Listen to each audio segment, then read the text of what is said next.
Well, well, well. It's January, which means that it was my birthday earlier this month. Thank you for the happy birthday wishes, if you did. But there's also there's a more important event happening this month, and that is the annual WWE Royal Rumble. Now, if I had more time to prepare for this video, I would have did like a 30-minute section right here to going over the history of Royal Rumble. But the Royal Rumble is tonight. I'm recording this at like 13:00. I don't know. Last time I looked at the clock, it was 1 o'clock, and Royal Rumble comes on tonight at like 6. So, and I only have a limited amount of time to record this. I don't know the full match card either. I stole the match card from a What Culture Wrestling video I watched, where they was also predicting the 2024 WWE Royal Rumble. So I used their match card. The first match on my card is the 2024 Women's Royal Rumble match. Now, I actually have 2 picks for this one. I know. Really daring here. My first pick is Bayley. Now, there's a lot of talk, there's a lot of drama frogs that want her to split from Damage Control. They either want Damage Control to turn on her, or they want her to turn on Damage Control. I don't want this. I want Bayley to stay a part of Damage Control, and honestly, why not have Damage Control have all the gold? Why not? Just do it. Why not, you know? That's my only argument. Why not? So I would have Bayley win, well, one version I would have Bayley win the Royal Rumble, then challenge Rhea Ripley, and then by luck or anything have her win at the Royal Rumble at WrestleMania, and then you have Damage Control having all the gold. I would have AJ Lee return and win the 2024 Women's Royal Rumble, only because. And only have her do that because I actually have a storyline in mind for her. If I was a booker, I mean. The way I would fantasy book it is you have AJ Lee come back, she wins the Rumble, and she challenges for the WWE Women's Championship, so the one Io has.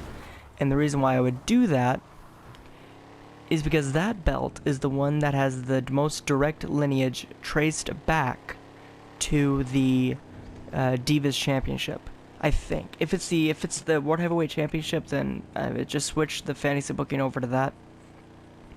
But the only reason I say the WWE Women's Championship is because that's the one that Stephanie called the belt when they unveiled it. Ow. And then, and her goal is to claim her spot as the longest reigning WWE Women's Champion. Now, in order to do that, she would have to do 3,562 days, if I can ever know how to pronounce numbers. But you can have her at least reclaim her spot above Nikki Bella, which is, why did I say it like that? Nikki Bella, which is why I like that storyline idea. Or just have her beat Asuka's record, or whoever the next. I looked at the list a while ago, but I should have wrote it down actually in my script. I didn't write any numbers down. That's all from memory. Just have her reclaim some sort of record. That would be her goal. That would be her story she needs to finish. The undisputed WWE Universal Championship.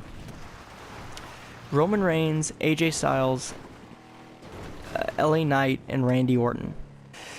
Roman Reigns wins. That is my decision.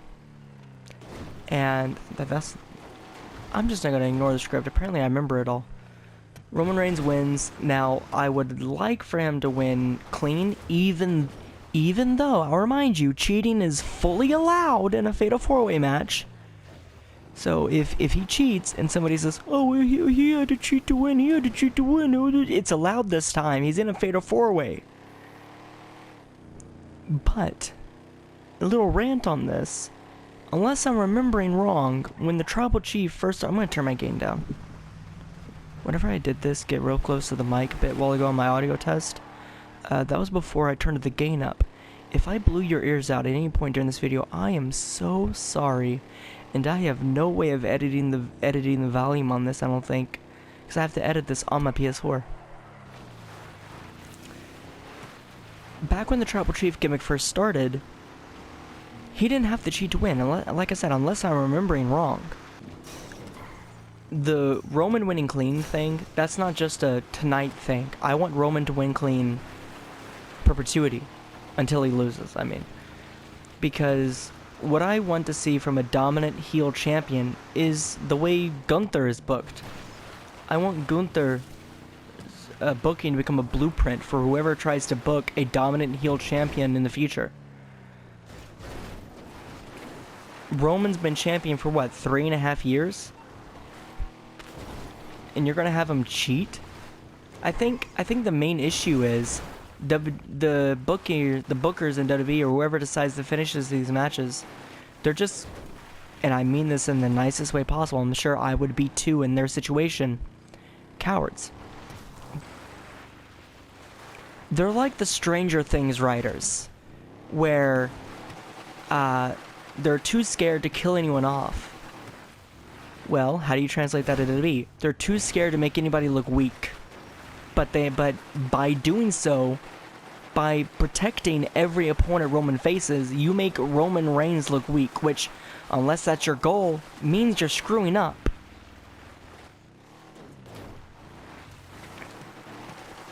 If I was to book a multi-year long dominant heel champion, I would have him show up, say, I'm better than you, and then I would have him back that up in the ring.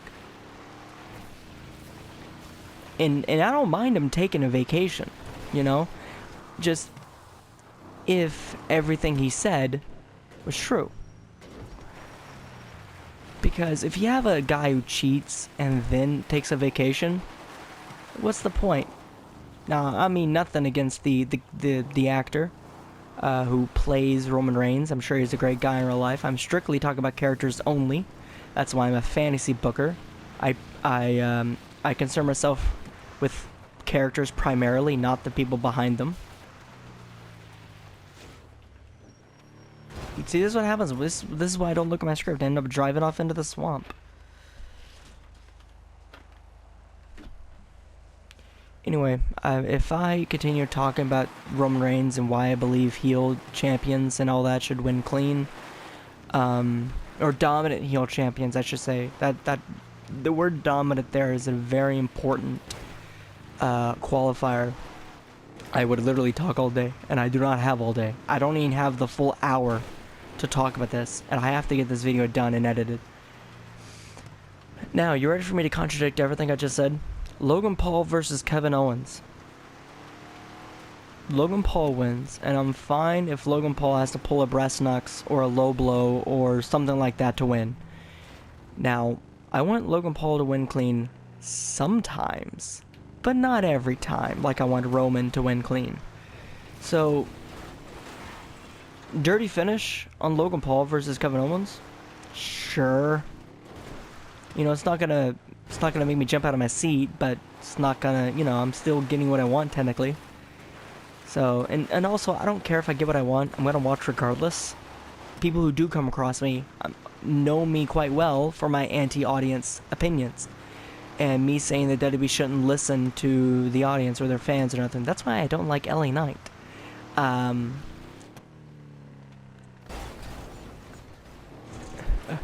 Apparently that tree didn't like what I had to say. So, and that includes me too. I don't think WWE should listen to me. I don't think you should listen to me. I think what you should do is do your own fantasy booking and have your own version of the story. Because if you have your own version of the story, this is what I learned. This is why I got into fantasy booking. I had all these ideas, and I kept finding no outlet for them. WWE wasn't going to do what I wanted them to do. Well, there was for a while that I agreed with a lot of things they were doing, but that's neither here nor there. And I realized that due to the nature of how the business of WWE worked and how basically fantasy bookers can explore every possibility, WWE has to pick one. and they have to pick that one, and they can't back off of it. They have to commit to that one option. That's really just, that's one big unfair advantage that I have that they don't. And as a fantasy booker, you can always have your ideas. And if you don't like the current product, you can just say, oh, well, I would have done it this way. But instead of saying it disgruntled, you can just say, oh, I would have done it this way. And then you write it, and or you post it or whatever. And then you get to be contrarian in a creative way, I guess is what I'm trying to say. This is why I don't go off the cuff. I make no fucking sense. Now, if I haven't already made you mad, this one might do it. My personal fantasy booking of the 2024 Men's Royal Rumble match. You ready for it? You ready for it? You ready? I'm gonna turn the game back down again because I'm gonna get real close.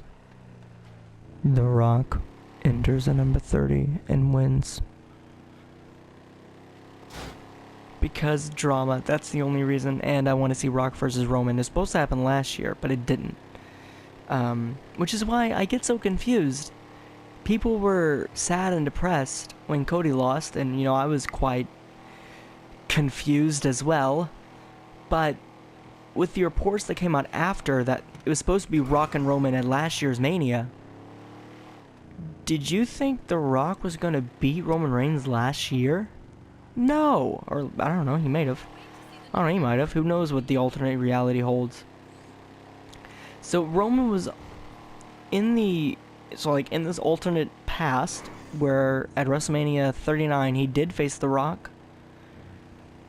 Then guess what? The Rock wasn't winning. Roman was going to win and keep the belt if that alternate past happened. So he was already going to be champion this year anyway. Or last year, I mean. So, this year I would just right the wrong, finish the story, and have The Rock versus Roman at this year's Mania. The Rock entering the Royal Rumble at number 30 and winning. Now, the number 30 spot is purely just for the drama. And you can see how much of a drama frog I've become when I say that my final two would be Cody Rhodes and CM Punk. I actually do have a more thought out Royal Rumble fantasy booking thing. And I might do a longer video on that one. Just unrelated to whatever happens tonight. I might actually still make that video of the men's 2024 Royal Rumble fantasy booking video, the more in-depth one. But if I do, then that will have to wait a while because, yeah. So Cody eliminates Punk, and then you wait on bated breath. Well, not the final two, because number 30 still hasn't come out yet. So, and then you wait for number 30, and then the timer runs down, and nobody knows who it's gonna be. The music hasn't hit yet. Cody's looking around, and then, bam. I'm not gonna do the whole song. I'm not even gonna do a part of the song. I can't hit that note. The Rock's music hits, and then he comes out. There's mixed reactions from the fans. Some of them are happy to see The Rock, but a lot of them will probably be upset, I guess would be the right word. Some of them are molding. And the sinking realization will sit in. And then, and I'm not saying it's gonna be a one-sided bout once The Rock enters either. I want Cody to be tested and weathered by this point. He was in the Royal Rumble for a long time, and he still holds his own against The Rock when he comes in fresh. That's what I want. And the way The Rock eliminates Cody, I don't know. I didn't write that part. I didn't go that in depth. Maybe he reverses something. Maybe he reverses the crossroads into the rock bottom or whatever. Maybe the Cody Cutter. That would be funny if Cody Rhodes went to hit the Cody Cutter and The Rock just pushed him over the ropes. That would be hilarious and sad and crushing. Anyway, there is one more thing that I would have for the Royal Rumble this year.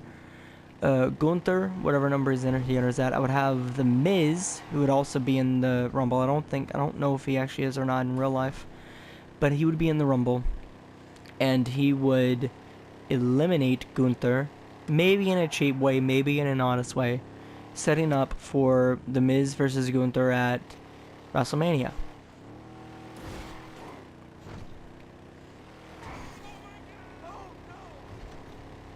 Those pedestrians need to stop freaking out. Another funny option would have Hulk Hogan win the Rumble for whatever reason, and then he challenges Roman Reigns on night 2 of WrestleMania, so Hogan can defend his record and Roman can defend his belt, or maybe do that on night 1, because Roman would beat Hulk Hogan's record on April 7th, which is night 2. I don't want that to happen, but that's another funny option that could.